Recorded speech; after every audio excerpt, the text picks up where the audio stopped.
तो आप सांख्यिकी वाले चैप्टर में 3 चीजें पढ़े थे, पढ़े कि नहीं पढ़े थे?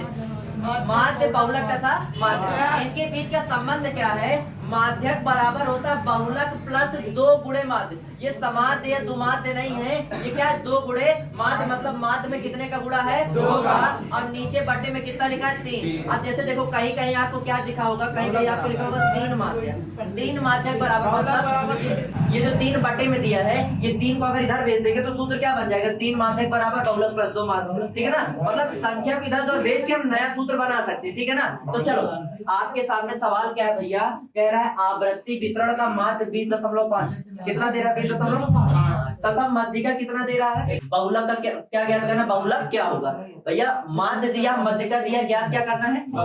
तुम्हें इतना पता है कि सवाल में अगर 3 चीज है, 2 चीज दिया है, एक निकालना है, तो उसी एक को जो निकालना है उसको पकड़ के सबको बराबर उधर भेज दो। पहले अपने से सूत्र सेट कर लो। तो तुम्हें निकालना क्या है? बहुलक। ये और ये क्या है पता है, तो देखो ये साइड में यहाँ पे कर रहा हूँ। ठीक है ना? ऊपर कैसा हटा रहा हूँ। देखो सबसे पहले हम क्या करेंगे? इस 3 को इधर भेजेंगे, तो 3 को भैया यहाँ भेजोगे तो क्या हो जाएगा? 3 का माध्यक में क्या हो जाएगा? गुणा। तो 3 माध्यक हो जाएगा। और मुझे बताओ ये प्लस का 2 माध्य इधर बुलाओगे तो काहे का माध्य हो जाएगा? माइनस का 2। अब बराबर उधर खाली क्या बचेगा? बहुलक। अब भैया बहुलक है तो निकालना है। तो देखो सूत्र क्या हो गया अर्पित? यहाँ पे सेट हो गया। सूत्र क्या हो गया? सेट हो गया। अब खाली संख्या लिखनी है, तो देखो 3 गुणे माध्यक की वैल्यू कितना दी है? माध्यक कितना दिया है? 21। यहाँ कितना लिख दोगे? माइनस 2 गुणे माध्यक। माध्य कितना दिया है? 20.5। 5 में 2 का गुणा करोगे 20 दूनी 40 और 0.5 दूनी 41। कितना हो जाएगा टोटल मिला के? 41। कोई दिक्कत भाई? 20.5 में 2 गुणा करियो कितना आ जाएगा? 41 बराबर बहुलक। 21 दिखा 63 में से 41 घटाओगे कितना आंसर है? 22। बहुलक कितना आ गया? 22। ये था एकदम आसान सा सवाल। और इतना बता दो 1 नंबर 2 नंबर कितने का भी कॉन्सेप्ट है, लेकिन ये सवाल जरूर आपके परीक्षा में आएगा। अच्छे से इसको नोट कर लीजिए। अब एक सवाल और बनवा रहे हैं। अगला सवाल भैया, अगला सवाल जल्दी से करिए और आंसर मुझे तो तुरंत बताइए आप लोग। तो इसको देखो एक बार हल कराते हैं। सुनो ध्यान से भैया, सब लोग सुनो। माध्यक कितना दिया है? 27। माध्यक के दर में लिख दो 27 बराबर बहुलक नहीं पता, बहुलक के दर में मान लेते हैं यक्स। कितना मान लेते हैं? यक्स। 2 गुणे माध्य। माध्य कितना दिया है? माध्य 2 गुणे और नीचे बटे में कितना है? अब 3 के इधर क्या हो जाएगा? पूरा 29 को कितना होता है? 87 यक्स प्लस 27 दूनी 54 को इधर भेजो। 87 में से क्या हो जाएगा? घट जाएगा। यक्स बराबर कितना आ गया? नोट कीजिए जल्दी। ये क्वेश्चन तुरंत लगाइए। एक सामान्य पासा है। पासा मतलब लूडो। लूडो में टोटल आउटकम कितने बनेंगे? 66। कितना बना? 66 टोटल। कितने बने? 66 कुल आउटकम। अब सम संख्या कितने आएंगे भैया? 1 2 3 4 5 6 यही तो आएगा लूडो में। अब सम संख्या कैट हो है 3 तो ऊपर 3 नीचे 6। 3 एक कम 3 3 दुनाई 6। एक बार और समझो, एक पासा को फेंकेंगे, टोटल पासे में आउटकम कितने होते हैं? 6। कितने होते हैं? 6। अब सम संख्या कितने बनेंगे? तो 2 सम संख्या है, 4 सम संख्या है और 6 सम संख्या है। तो जो प्रायिकता का सूत्र होता है ऊपर क्या लिखते हैं? फेवरेबल आउटकम मतलब जो आने की संभावना। कितने आने की संभावना? सम संख्या 3 को। और नीचे लिखते हैं कुल। कुल कितने हैं? 6। तो 3/6 का आंसर कितना है? 1/6। ध्यान से देखिएगा, 1 मिनट। सवाल क्या है? यदि किसी वृत्त की त्रिज्या 7 सेंटीमीटर हो तो इसका परिमाप ज्ञात कीजिए। आपको मैंने एक बार नहीं 10 बार बताया कि परिमाप का मतलब क्या होता है कि बाहरी।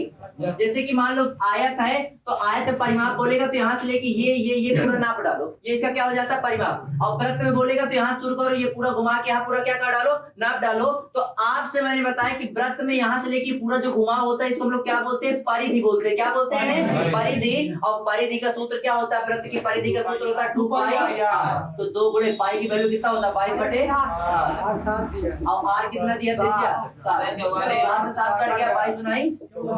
मेरी बात ध्यान से सुनो, इधर देखो। यदि किसी वृत्त की त्रिज्या को दोगुना कर दिया जाए, किसको दोगुना करना है? ध्यान से देखिएगा, कह रहा है किसी वृत्त की त्रिज्या को दोगुना कर दिया जाए तो इसके क्षेत्रफल में कितने का गुना बढ़ जाएगा? क्षेत्रफल कितने गुना हो जाएगा? तो सबसे पहली चीज आपको पता है क्षेत्रफल का सूत्र क्या होता है? Pi R square. Pi R square क्षेत्रफल का सूत्र होता है। अब त्रिज्या को कितना कर देना है? 2 गुना।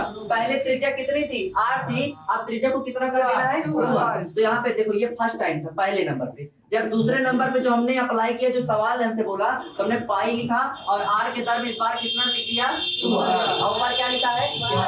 तो पाई 2 का स्क्वायर कितना हो जाएगा 4 और r की स्क्वायर r स्क्वायर। ये जो 4 है इसको बाहर बुला दो तो 4 और अंदर क्या हो जाएगा पाई r स्क्वायर। ये पाई r स्क्वायर क्या होता है क्षेत्रफल, क्या होता है क्षेत्रफल। तो हमने कहा जब त्रिज्या को हमने r से क्या कर दिया 2r कर दिया, मतलब क्या कर दिया 2 गुना कर दिया, तो जो क्षेत्रफल हो गया वो कितने गुना हो गया 4 गुना। यहाँ क्या लिख दोगे 4। फिर से सुनो एक बार, फिर से समझो।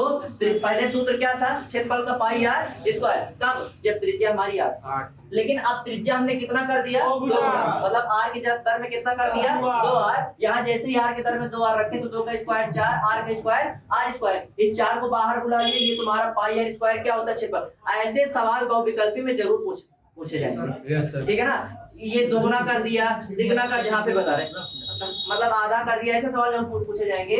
आपसे कह रहा है कि त्रिज्या को दोगुना कर दो, r से कितना कर दिया 2r कर दिया, तो बताओ उसके क्षेत्रफल में क्या होगा। तो क्षेत्रफल का सूत्र लिख लिया।